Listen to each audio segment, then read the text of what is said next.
नमस्कार, मी ॲडव्होकेट योगेश माखणे.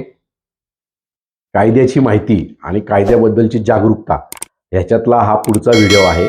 अनेक वेळा प्रश्न केला जातो की मुलींना जो वडिलोपार्जित संपत्तीमध्ये समान हक्क मिळालेला आहे, त्याच्यामध्ये मुलीचा मुलगा किंवा मुलीची मुलगी वाटप मागू शकते का आणि त्यांचा कितपत हक्क आहे. तर आजचा व्हिडिओ हा त्याच्यावरतीच आहे. या बाबतीमध्ये मुंबई हायकोर्टाचे काही जजमेंट्स आलेले आहेत. ते जजमेंट अतिशय महत्त्वपूर्ण आहेत.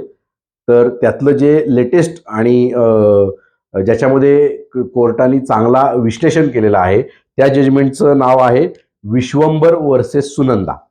आता मित्रांनो, सगळ्यात पहिल्यांदा तर मुलींना वडिलांच्या प्रॉपर्टीमध्ये जन्मतः हक्क आहे, हा जो कायदा भारत सरकारने 2005 साली पास केला, त्याच्यानुसार मुलींना मुलांप्रमाणेच त्या हिंदू एकत्र कुटुंबामध्ये को पार्टनर केलं गेलं.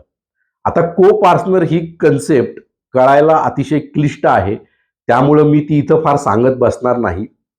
कारण सोप्या भाषेमध्ये कायद्याची माहिती, कायद्याचं ज्ञान लोकांपर्यंत पोहोचावं अशी माझी इच्छा असते. तर आपण 2005 ची जी अमेंडमेंट आहे ती पहिल्यांदा थोडीशी बघूयात. 2005ला भारत सरकारने जी अमेंडमेंट आणली, त्यानुसार जसं मुलाला त्याच्या वडिलांच्या वडिलोपार्जित संपत्तीमध्ये समान अधिकार होता, तसा मुलींना देखील देण्यात आला.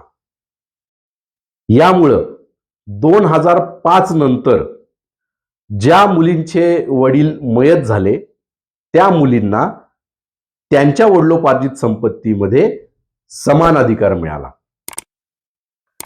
आता मधल्या काळामध्ये आज जवळजवळ 20 वर्ष होऊन गेली. आता काही मुलींची त्यावेळेस लग्न झालेली होती किंवा होणार होती आणि त्यांना नंतर मुलं झाली, मुली झाल्या, म्हणजे बाळ झालं, अपत्य झालं. आता ते अपत्य साधारण 15-16 वर्षानंतर, 18 वर्षानंतर सज्ञान झालं आणि अशा सज्ञान झालेल्या अपत्यानी त्याच्या मामाविरुद्ध किंवा त्याच्या आईच्या वडिलांविरुद्ध वाटपाचा दावा लावला. आता वर जर का तुम्ही हे बघितलं तर हे योग्य वाटणार. का योग्य वाटणार? कारण जसं मुलाच्या मुलाला वडिलोपार्जित संपत्तीमध्ये समान हक्क आहे, तर तो वाटप मागू शकतो.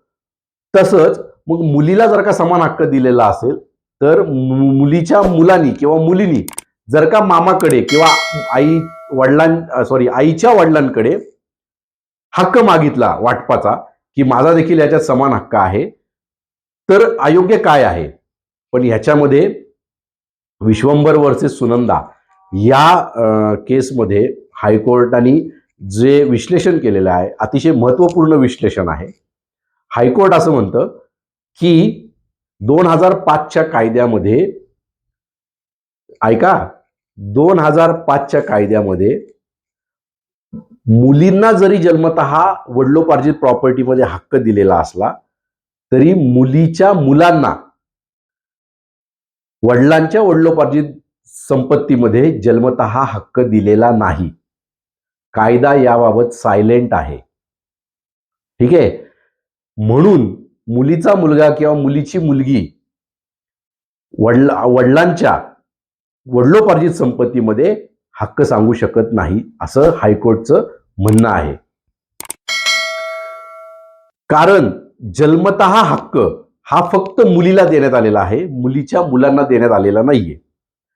त्याच्यानंतर आपल्या इथे हे इंग्लिशमध्ये एक शब्द आहे कायद्याचा, मेल लिनेज, म्हणजे पुरुषांची हे बघितली जाते आपल्या इथे, की आजोबा, त्याचे वडील, त्याचा मुलगा, त्यांचा मुलगा, त्यांचा मुलगा, हे असं आपल्या इथं सूत्र आहे. आपल्या इथं उलट सूत्र नाहीये. मुलीला जरी कोपार्सनल केलेलं असलं तरी हायकोर्टचं असं म्हणणं आहे की उलट सूत्र लागू होणार नाही. त्याला पुढे हायकोर्ट कारण देताना असं सांगतं की मुलीच्या मुलाला किंवा मुलीच्या मुलीला त्याच्या वडिलांच्या संपत्तीमध्ये हक्क मिळणार आहे, म्हणून तुम्हाला जो मिळणारा हक्क आहे तो दुहेरी हक्क प्रतिबंध या प्रिन्सिपल खाली तुम्हाला आईच्या वडिलांच्या प्रॉपर्टीमध्ये जन्मतः हक्क मिळणार नाही, कारण त्या मुलीच्या मुलाला किंवा मुलीला तिच्या वडिलांच्या, तिच्या आजोबांच्या, त्याच्या आजोबांच्या, त्याच्या वडिलांच्या प्रॉपर्टीमध्ये समान हक्क जन्मतः मिळालेला आहे.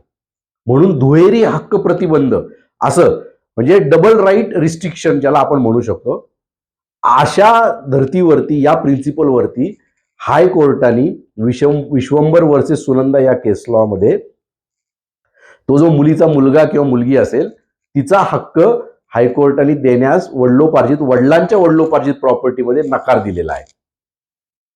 आणि त्याच्यामुळे आपल्या इथं जो समज होता की मुलीला 2005च्या समान वडिलोपार्जित संपत्तीमध्ये हक्काच्या कायद्याने को पार्सनल केलेलं असलं तरी अनेक हायकोर्टचं हे जे दोन महत्वाची मी प्रिन्सिपल्स सांगितली त्या प्रिन्सिपल्सच्या आधारे मुलीच्या मुलांना जन्मतः हक्क नाही या धर्तीवरती हायकोर्टाने अशा केसेस फेटाळून लावलेल्या आहेत. तरी आपण योग्य ती काळजी घेऊन योग्य त्या वकिलाचा सल्ला घेऊन आपण आपल्या केसेस दाखल करू शकता. अजूनही ह्या ज्या केसेस आहेत त्या सुप्रीम कोर्टामध्ये गेलेल्या नाहीयेत किंवा गेल्या असतील, अपील झालं असेल तरी सुप्रीम कोर्टाने अजून त्याच्यावरती कुठलाही निर्णय दिलेला नाहीये. तोपर्यंत हायकोर्टचे जजमेंट्स सगळ्या बाकीच्या कोर्टांवरती लागू असतात. त्याच्या आधारे आज तरी मुलीच्या मुलाला किंवा मुलीला वडिलोपार्जित संपत्तीमध्ये